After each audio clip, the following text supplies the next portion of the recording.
Now for the presidential address, I invite Srimati Beena Baburam, President, Sri Narayana Kendra, Delhi. വേദിയിലുള്ള മഹത് വ്യക്തിത്വങ്ങൾ, സദസ്സിലുള്ള എല്ലാ വ്യക്തികളെയും ആദരപൂർവ്വം നമസ്കാരം. ഞാൻ ബീന ബാബുറാം, ശ്രീ നാരായണ കേന്ദ്രയുടെ ഇപ്പോഴത്തെ പ്രസിഡൻ്റാണ്. ഡൽഹിയിൽ ആദ്യമായി ശ്രീ നാരായണ ഗുരുവിൻ്റെ പേരിൽ ഉണ്ടായ ഒരു സംഘടനയാണ് ശ്രീ നാരായണ കേന്ദ്ര. ജസ്റ്റിസ് വി ആർ കൃഷ്ണയ്യർ അദ്ദേഹത്തിൻ്റെ കൂട്ടത്തിൽ ഇൻ്റലക്ച്വൽ ലെവലിലുള്ള കുറേ പേര് കൂടിയാണ് ഈ കേന്ദ്രത്തിൻ്റെ ബീജം ഈ ഡൽഹിയിലെ മണ്ണിൽ തുടങ്ങിയത്. Sri Narayana Kendra, of which I am the president right now, was founded by Justice V. R. Krishnaiah almost 50 years back, and that organization was formed exactly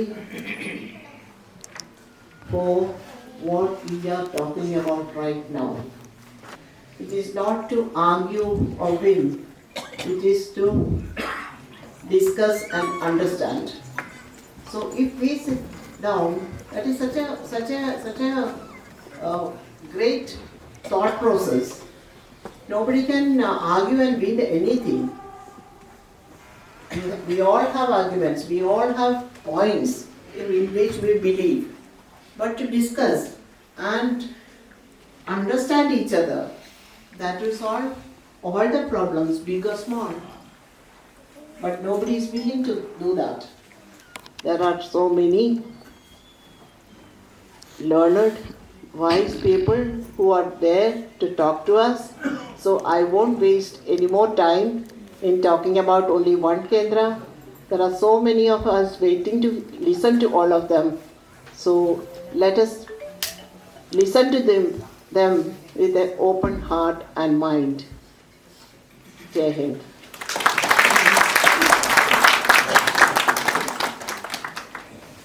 Thank you, ma'am.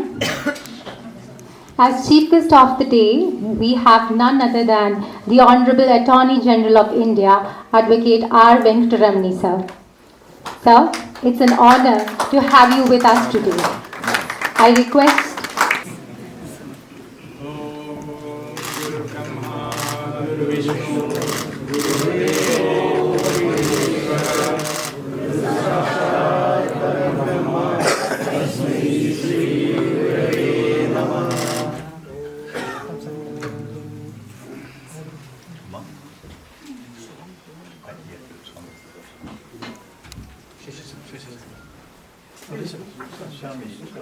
Somebody please.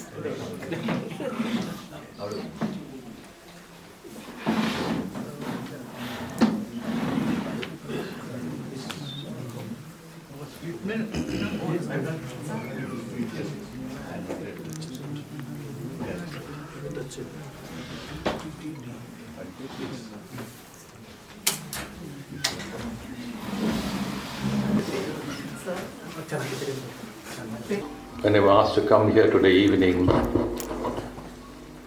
to talk before an assembly of not the elite, not the intellectuals, but we the people of India. I come back to that question. Before I do that, my very respectful regards to my sisters and my brothers who are assembled here today. The question which humankind has always asked is, who am I? And then every one of us at some point in life asks the question, why am I? Indian philosophy tries to answer these questions. But while it tries to answer this question in its own very special way, I suppose every religion has tried to ask this question and answer this question. When we think that something is very special, is only because if I have not noticed something, you notice it. Your noticing becomes special. It's not in any other sense special. Therefore, if Indian thought and philosophy has looked at how life must be led and what constitutes a good life, it began to talk about a very, very ancient understanding of what is called dharma. But every religion talks about it in some way or the other. But when they said something very special, it tries to go beyond what one may call the frontiers of India. So I suppose what we call the Hindu religion is not confined to the geographical territory of India. It looked at the universe, it looked at the whole world, it looked at the problems of what we as a human beings can face and what strength we can derive from being connected to God, and in what many ways. So Sri Narayana Guru and people like him, I suppose beyond our visible sight, people like him were in a way prophets beyond time, or probably standing somewhere here talking to us in their own language and greeting us in their own way and sharing with us their blessings, which probably we cannot gather in our language or through our eyes, our ears. So history of all religions tell the kind of prophets they have produced.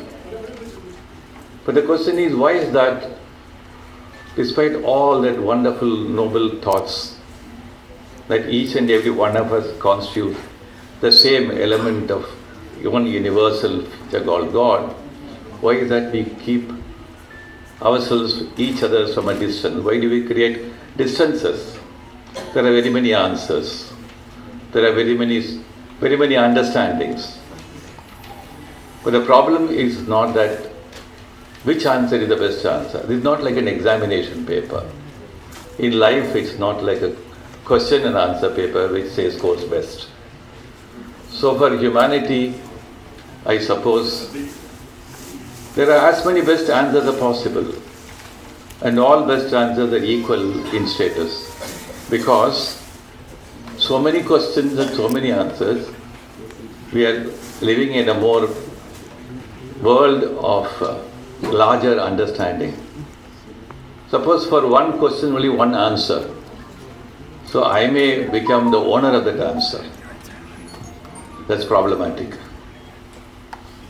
That's why Indian philosophy and thought never said, we have only one answer and we are the owners of that answer to problems of life. Therefore, Dharma was such a profound idea, such a profound idea. Today, when the whole world is connected in more than one sense, if you look at 200 to 300 years before in Europe, the major religions fought against each other with a lot of bloodshed and human loss. And which we are connected today in more than one way through technology. And in an instant, I know what's happening in the other part of the world. That good part of technology, I suppose, is good in one way. But there are other parts of technology which creates a lot of issues for us. So why do you want to talk about we are getting on an evening like this when young children, my dear sisters and brothers are here, in a very small room like this?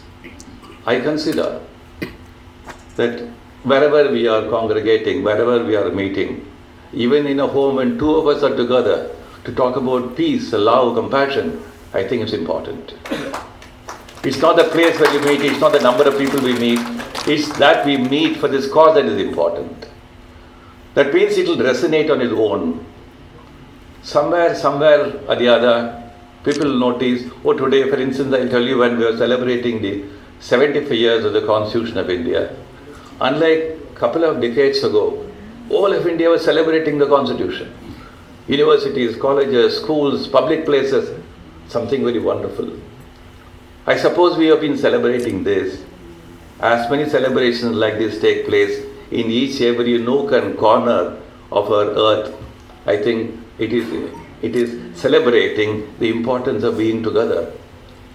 So I certainly welcome this evening congregation here. I'm not talking about the place, the people, but what's as important is that we are celebrating it. And as deep as this thought goes into each and every one of our minds, that we are part of a great celebration of one common humanity. What a wonderful thing to happen. Then it's like one common earth, fed by what Swami Vivekananda said, you are watering the root, then you are watering the tree. As big and as good you water a root of the tree flowers, the tree blossoms, the tree grows. So each and every meeting like this, I suppose, is like watering the root. And I think let us water the root as long as possible and as much as possible. And I suppose the younger generation who are here today with us, from under 20, 30 years, life will be very different on the planet. And new challenges will come. And the only best way when challenges can be probably handled is to look at each and every one of us constitute one family of a tree. And how will that thought go deep into our mind? Let's forget about what history has taught us. Of course, we must look back at history. But history may tell us both good and bad things. There's nothing like only true history. There are as many versions of history as possible. Therefore, history can mislead us. But history can also tell us where it is misleading us, what is the lesson we want to learn. Therefore, when we talk about Narayana Guru 100 years ago had a great vision. And our own Indian thought, whether we call it the southern part, the northern part, wherever we talk about. We in Sanskrit talk by Vasudeva Kudumbakam. Ancient Tamil literature talked about it. And recently when the head of the Kanchi Mat and M.S. Subbulakshmi wrote, rendered a beautiful, Maitrim Bhajate. You just listen to that. I thought I'll read it. What exactly does it mean? It means nothing else and nothing beyond that we constitute one, all of us one children of one creator. I thought I'll read it. It's wonderful. It says, cultivate friendship which will conquer all odds.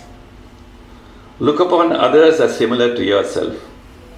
Renounce war. Forsake unhealthy competition. Give up aggression, acquiring by force.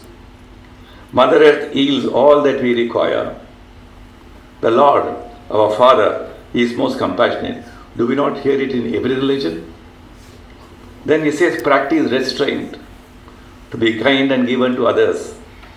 Be kind to others. O people of the world, may all people be happy and prosperous. What else does religion talk about? So, I don't think we should be persuaded by what one may call the superficial layers of religion. Every religion gathers something or the other in the course of its practice. I would call them superficial layers. They will be part of a culture. They will be part of some practice, convention. But in a fundamental sense, they will become superficial layers. The more important, fundamental, basic layer is, how do I practice a life where love and compassion are the only guardians of life? And that is the core of all religions. And why that we are never tired of talking about it. For more than, both after World War I and World War II, a lot of things are happening in the secular level. We began to talk about human rights. But I suppose most important is that, rights became important and good. But what this Maitri Bhajari talks about, self-restraint. If I know what not to talk and when not to talk, and what to talk, why do I need to go to the court? Why do you need a police? I don't need anything like that. So restraint upon one's own conduct, mind, thought, intellectuals. That's why Dharma comes in as a beautiful, profound idea. as long as we practice self-restraint in everything about our life. Where is injury to the rest of the life, others? I won't even think about injuring anybody else, even my neighbor. So I think for some time, probably, if you practice this virtue, we don't need courts at all. I've been thinking as a lawyer, so in very near future, we must shut up all our courts. Only mediation. We must, because courts are becoming houses where differences, disagreements, disappointments, and all that keep happening. So we thought courts will bring peace, but not so. Therefore, how do we find institutions and places where people will find the most comfortable way of talking to each other, listening to each other, and being one with each other? These are very difficult questions to answer, because some part of the superficial layers of religion seem to be more attractive, seem to be more persuasive. I don't want to talk about any particular religion. That's why I said they're all superficial layers. If anybody wants to pray at any point of time, we pray by different words, by different languages. But I suppose we also pray to please ourselves, that I'm doing something very good. So psychologists keep asking this question, why do somebody do something? To please ourselves, or to communicate to some force in the universe that I am part of you? I think we are doing both. When you offer a prayer, I am supposing to please myself, saying that is something good. But at the same time, I am trying to connect to the universe, the Creator. How does it matter which language, which religion, in what way says, how do you reach out to the Creator? It does not matter at all. So today, when we are in a globally competitive situation, when each country wants to become a super economic power, that's happening because of, again, competition means coercion, competition means aggression, competition may also mean sometimes war. We are looking at what's happening in Europe, Israel, Ukraine, whatever it is. So the United Nations is not able to stop all this, because it's working at what probably Sri Aurobindo would have called the lesser layer of handling with life. So we need to look at the great prophets like Narayana Guru. India has many of them. And it's probably difficult to count them. So, and many of them have made this land holy in more than one way. Therefore, it's important that as we as Indians can certainly say, from India shall go loud and loud, as loud as possible, and as far as possible, the voice of compassion and love, that all of us will carry only one message in our heart, that we are children of one God. India can do that great wonder as India is now doing in the economic, situation at the global level. And how can it happen? I think we should probably keep talking to each other. Every time I have a doubt that I am doing something wrong, or having an ill feeling against somebody, let us talk. Teachers come and go up to a point. Teachers can reach our hearts up to a point. But how much of the teaching we inherit, we internalize, and begin to practice depends upon every one of us. So we are our own teachers in a way. That's what Swami Vivekananda used to tell very often. And before he came back to India, spent a lot of time in Europe and in America. He was wondering what is going to be the future of our country. He said, Advaita has taught me something very important, valuable. And what is that? To serve humanity. So, when he said that by July 4th I'm going to leave my life, so Nivedita, one of his famous disciples, was very worried. They began to talk about what's going for the future of this. Ramakrishna Ashram is the answer. He said, I want to come back to India and spend my time with my own people. Look at what Ramakrishna Ashram is doing across the world. Look at many ashrams like doing across the world. So the message is that each one of us determined to be our own teachers and say how much of restraint on what we do, which is going to be injurious, we try to learn every minute of our life. Well, the world will be a wonderful place. We don't need more and more of prophets. But because we are not able to do that, prophets do come historically from time to time and keep telling us, oh, something you've forgotten. I want to come and tell you, I remain by your bedside, I remain in your prayer room, I remain everywhere, tell you what you've forgotten. Why can't we become prophets ourselves? And that's a great, I think, promise we can give to wonderful people like Narayana Guru who have blessed our land. I would not wish to talk anything beyond that except to say that people like us who occupy public positions and who can see many things happening around us. We see on the one hand a lot of sadness, a lot of disappointment, institutions, government, politics. I think again we should keep them aside, not to be probably influenced by what one may call the negative features of what's happening in our life. So therefore I would try to conclude by saying India will always be in a position to say that we will be the conquerors of the best of all possible things in life and to be sharing with life. So sharing is a wonderful thought which India has given to the rest of the world. If sharing dies within a family and within a nation, within a city, within a community, what else survives? So sharing. So let us share our good thoughts. Let us probably restrain ourselves on those ideas and thoughts which is not part of sharing. So with great sharing and endless sharing, I'm sure humanity will never feel tired of saying we are ever go on. So I'm thankful for this opportunity to be given to me today and to be speaking in the presence of very learned people and saints and renunciates. I am thankful to them once again.